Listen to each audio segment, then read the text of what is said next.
Okay, well, it's time to update. As you can see, I am back in my car. Turned in the Jeep yesterday. After 30 days, a full 30 days it took. And it was fun. It was a blessing having that Jeep. Uh, Jessica and I, just about every weekend, took a ride somewhere or other. We did quite a bit of riding in it. Took it over to the mountains, since we live close to the mountains, about an hour away. And it was just fun. It was fun to drive. There was we went into a restaurant in this little town called Sparta, North Carolina. It was a Mexican restaurant, and we parked next to another Jeep Wrangler when we got there. And when I came out, someone had left a little ducky on the door handle. And so this whole ducky thing, I had to do some research on it because I was like, what's up with this duck? And it's a whole thing about Jeep Wranglers. I guess it started in 2020, but it's people, if you like someone's Jeep or you just want to make them smile, you leave a ducky for them. And so that's why Jeeps have all these duckies in their windshield. It's kind of a fun little thing. But to me, this little souvenir, I kept him. I'm going to put him on my desk at work. It's kind of a little souvenir to remind me that God is in control, that God has a whimsical side, that he likes to see us smile. He wants us to be happy. He really does. It's not top priority, but it is something that gratifies his heart. And just to remember the provision of God, the faithfulness of God. The car I'm driving in right now, I bought it used, and the headlights, I bought it in the daytime, and the headlights have never been positioned correctly. And in fact, the Kia dealership told me that they were going to have to be, like, both headlight housing assemblies were going to have to be replaced. And it's just a whole rigmarole since I had the car. I've had the car for a couple of years. And as a result of the car being backed into, the whole front end has been replaced. And it's just a blessing. I can see now to drive. You know, it feels more safe. So it's just blessing all around, you know. And so that's awesome. I've been really trying to focus more. Things like this little ducky is one of the ways in life that we see God. You know, it's something that wouldn't mean anything to anyone else, but it means something to me because it's like a remembrance that at a difficult time when things seem crazy or, you know, life just unpredictable, that God knows and He cares, and it's good to remember those things, those little love tokens, let's say, you know, like you would do for a lover, just to let them know that you love them.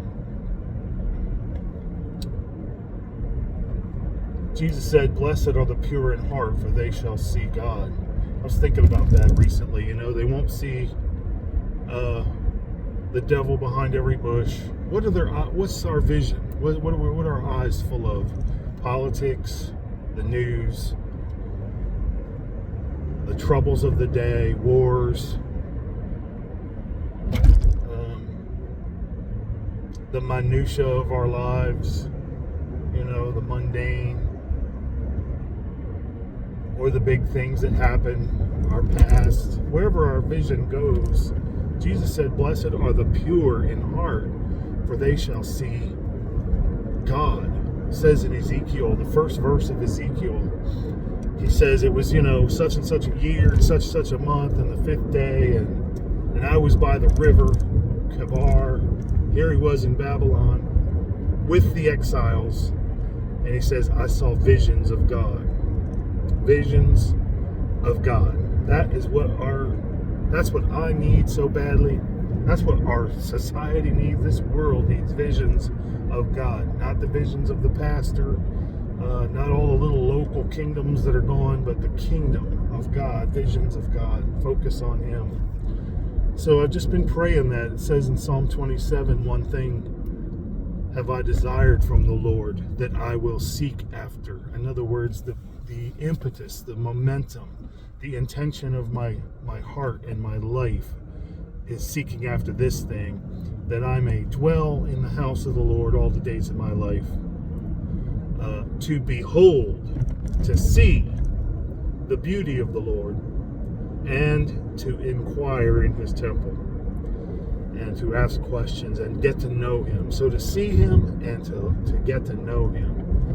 And little things like this Jeep in the past month just is one of the ways that I see God. So I'm going to have this on my desk as a reminder. I went for my MRI last Wednesday, and it was very painful actually, because they straightened the leg out to get the pictures, and then they said, hold still. And it was pretty agonizing. It took about 20 minutes, but by the time it was over, I was just sweating bullets, and I was praying, and I was trying to, meditate, do breathing exercises and all kinds of stuff just to try to get through it. I did it. They found I have a irregular flap meniscus tear on the posterior horn, whatever the heck that means. Essentially means I saw the doctor yesterday, for follow-up, and he put surgery on the calendar quickly. Actually, it's 2 weeks away, just over 2 weeks away. May 3rd, I have surgery scheduled on this knee. So he's going to stick a scope in there, and he's not sure exactly what he's going to do until he looks at it.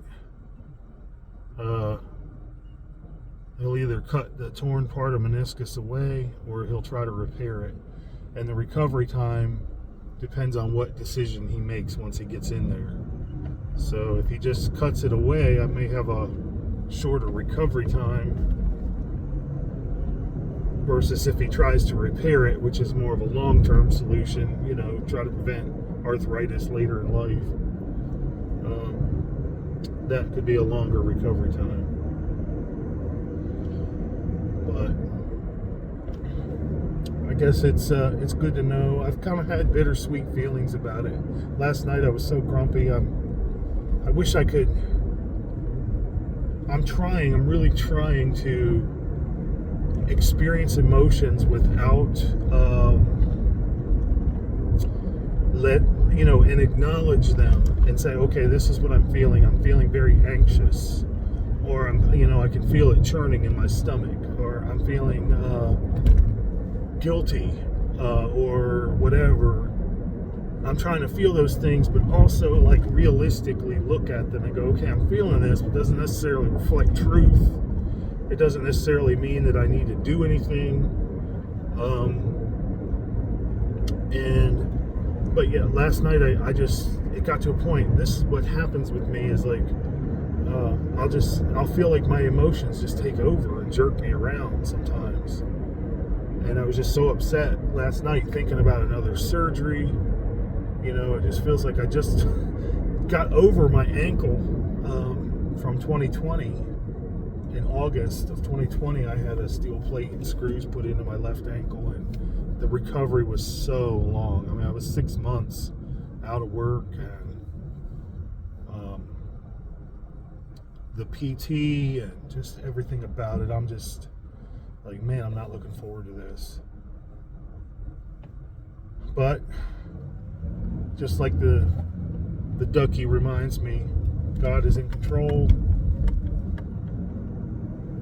This is I'm His. This is His life He created. I can trust Him to get me through it. It's been a lot, though. A lot. Depression, surgeries, just one thing after another. It's really been a crazy kind of couple years. Relationship issues. It's been so much.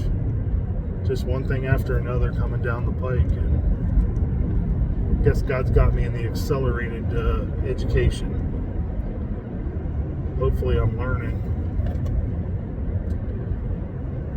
that's mostly what's been going on. I'm on my way to work. It's been an interesting month at work. Just another thing that I thought of last night in relation to this surgery is since I started at my job, I've always had somewhere around 40 clients on my caseload. Always. I mean, it's been 7-8 months and I've always had 40 clients. This month I have discharged 20 clients with no gain. No one's come in on the caseload. So I'm down to almost like 20 clients. And I was thinking about that. I was joking with my boss and saying that she might need to lay me off.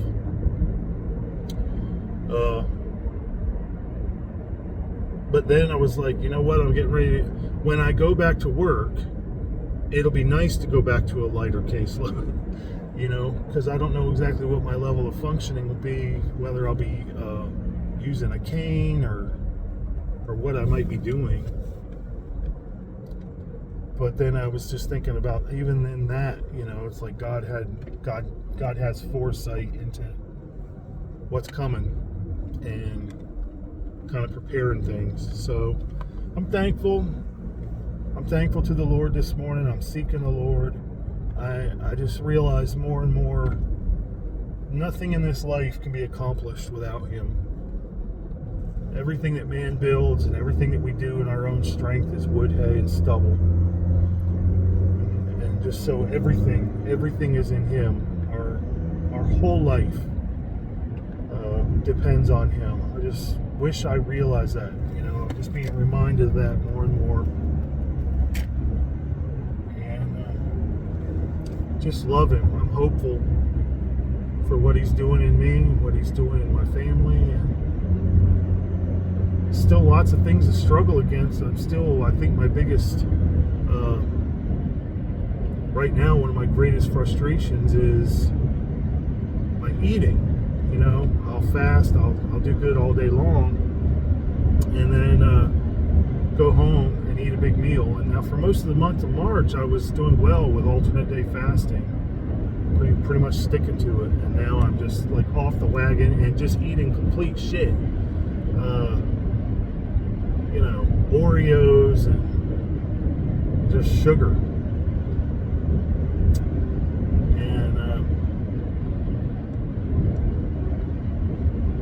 And it's hard to know what to do differently, especially like with the knee and everything. I got to get weight off. You know, got to be ready to hobble around on crutches again.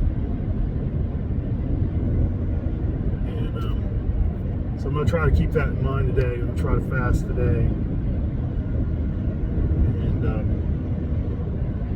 make some kind of progress there. But it's just, I think a lot of times, like, my eating is tied to emotions. I thought about actually looking up, like, Overeaters Anonymous. I don't even know if that still exists.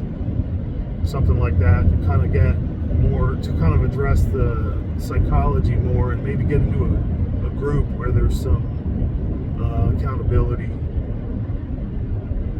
But we'll see. All right, next time.